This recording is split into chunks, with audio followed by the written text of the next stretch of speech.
The film opening in New Zealand, a typical winter morning begins. The sun rises, suddenly dims for a moment but then starts shining again. This flash awakens a man sleeping in his home. He doesn't understand what's wrong with the world until he notices the strange silence of the radio and phone. Nevertheless, the man gets ready for work and set in his car. On his way, he stops at a gas station, but the attendant is nowhere to be found. He notices smoke coming from the kitchen door and upon investigating finds a burned kettle but no people. Zach checks the street toilet, but it's empty. It's then that he realizes that he hasn't seen a single person all morning. Zach continues driving, maneuvering around cars abandoned right on the road. Suddenly he imagines seeing movement behind the windows of a house, but no one answers his knock, so he breaks and upon entering the kitchen finds a fountain of water shooting out from a tank. Zach for some reason turns off the top and goes into the bedroom. There he sees an imprint of the human body on the bed and an unfinished breakfast on the table, as if the homeowner just evaporated. Zach continues on his way and nearly crashes into a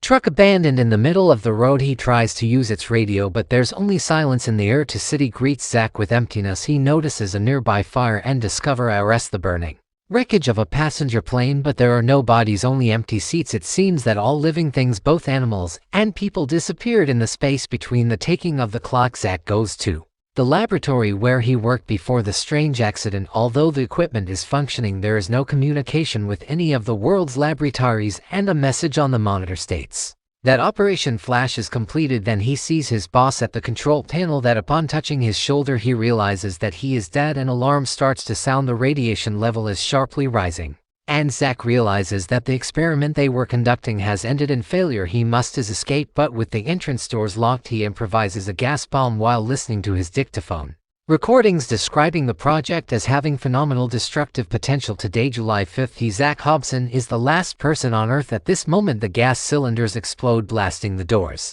open, and Zach gains access to the other floors. He doesn't lose hope of contacting someone and sends a signal with his phone number into the network. Then he writes announcements of the same content everywhere he can, but the phone remains silent. Zach finds a police car and broadcasts his message through the streets, to no avail. After a week of attempts to contact other people, Zach moves into luxurious mansion and begins to loot the expensive stores of the city. He drives trains and plays billiards by himself, but despite the surrounding luxury, his mental state begins to deteriorate. One day he puts on a woman's nightgown and declares himself president of this quiet earth, delivering speeches in front of cardboard images of Adolf Hitler, Queen Elizabeth II, and Pope John Paul II. When the power goes out, Zach, losing his mind, goes to a church, shoots and removes the Jesus statue from the cross, and declares himself God. After that, he comes across a huge truck and driving it into town, he runs over a baby stroller. Something snaps in his mind and rushes to the roller, only to find it empty. Sitting at the wheel, he puts the barrel of a shotgun in his mouth,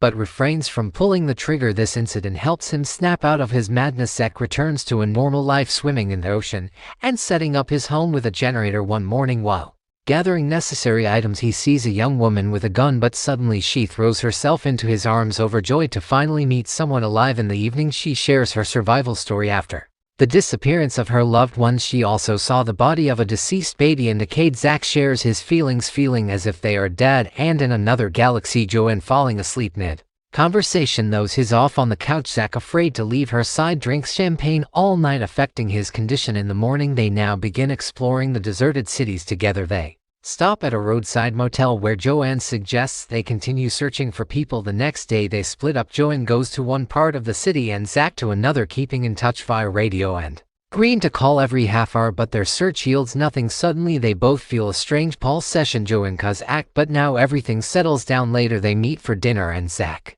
explains the experiment scientists were trying to create a wireless global energy network to power military equipment, hoping they aren't responsible for the disappearance of people. Later, the couple goes to the motel and becomes closer. Zach and Joanne continue to explore the cities. One day, while Joanne shops in fashionable boutiques, Zach get ambushed by cars circling the streets. He's cornered by a truck emerging from an alley. Zach is caught by a masked man pointing a gun at him and lies about being alone. When the man, believing Zach, removes his mask, Joanne's voice comes through the radio. Under the threat of the weapon, Zach takes the new acquaintance to meet Joanne, who emerges in a beautiful new dress. Seeing her, the man lowers his gun and smiles. The three embrace, no longer alone, and continue their journey together. Settling down for the night, they try to understand why only they remain. They determine why they survived at the moment of the effect they all experienced. Death. Abby was drowning during a fight with a friend. Joanne was electrocuted due to a faulty hairdryer, and Zach had an overdose of pills. Feeling guilty about the dangerous experiment, and all of them saw a red light they didn't want to return from. Later they stop at Obvious' house, where he sits down at the piano and plays for his new friends. At night, hearing singing, Joanne steps outside and sees Abby singing at the grave of an elderly woman. She returns to the house and sleeps separately from Zach. A love triangle begins to develop, but Zach is more concerned with his scientific observations. Meanwhile, Joanne discovers that Arpik held a friend's wife, which is what caused their flight. She's shocked, but Abby is unapologetic. It was a necessity, and he decides his own actions. Zach finds the woman in a state of confusion and tries to find out what happened, but she refuses to talk. Zach attempts to take Joanne away from Abby's house, but Abby objects. Should he make decisions for others? Is he the eldest here? Zach accuses Abby of having hurt the woman, and Abby takes his words as racist criticisms. In the end, and angry, Zach gets into the car and drives away, but Abby follows him. Joanne also finds a free car and sets off in pursuit. Abby catches up with Zach and forces his car off the road. Fortunately, Zach is only slightly injured. Abby comes down to confront him, but Joanne, arriving at the scene, pulls a shotgun out of Abby's car and pointed at the fighting men. Tired of their rivalry, then Zach confesses that he swallowed pills because he understood the danger of his experiments. The group continues their journey together. RP tries to understand how scientists could have allowed such a disaster. Zach blames the Americans for not providing all the data and others for not understanding the full horror awaiting Earth. They reach a house where Zach finds computer data indicating another catastrophe will happen at 6 a.m. The next day, suddenly another flicker occurs. Abby sees the floor become a wall, and Joanne can't find her companions, panics, and starts calling for them. Zach exits onto the street through a transformed corridor. As everything returns to normal, Happy embraces Joanne, who has recovered, and blames Zach for miscalculating the time it already happened, but Zach insists it was only the beginning. Abby suggests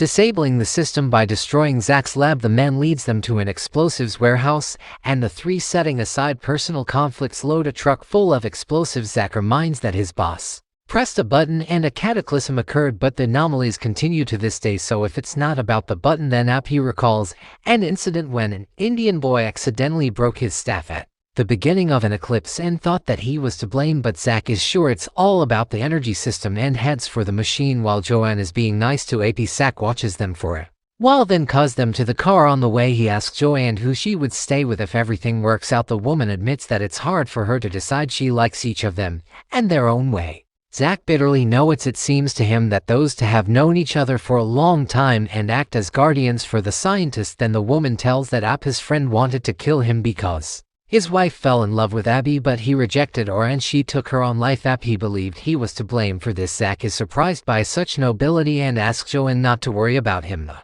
woman kisses the scientist, and they almost get into an accident. Abby, arriving in his truck filled with explosives, tries to push the obstacle off the road while Joanne and Zach await an explosion in horror, but he drives around it and Joanne suddenly jumps into his cabin. Zach follows and suddenly receives a danger signal from the laboratory, trying to stop the truck, but Abby thinks Zach is just jealous and turns off the radio. Zach manages to stop the truck and explain the danger level. They won't be able to get close enough to the laboratory for complete destruction due to radiation and levels. The trio stops at a post and Zach explains that when the lights of the laboratory go out, the system will fail. He has a control panel that will allow him to drive the truck to the right spot. He goes to the city to get the device, and they must wait for him there. Zach gets into the car and sees Joanne and Abby kissing. After their intimacy, Abby confesses he will sacrifice himself by driving the truck, doubting Zach's device can control the vehicle. Besides, he's a driver and his late mother has long been calling him. They then hear the track and see a huge bomb moving towards the laboratory. Abby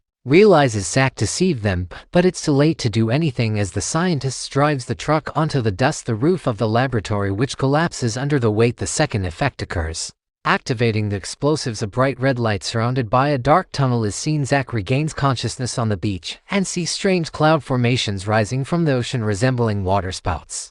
He walks to the water's edge and shows Jacques observing a huge planet surrounded by rings rising above the horizon. As the only survivor of the new effect, Zach, holding his dictaphone, looks at his unearthly surroundings and confusion and despair. The plot of the story is based on a real incident involving an American tourist who visited New Zealand in the 1970s. The fact is that New Zealanders sleep late on weekends, and when the man walked the streets of Auckland one morning, he found the capital completely deserted. His tale of feeling like the last surviving person on Earth inspired Craig Harrison's novel. Please subscribe and watch more unique recaps.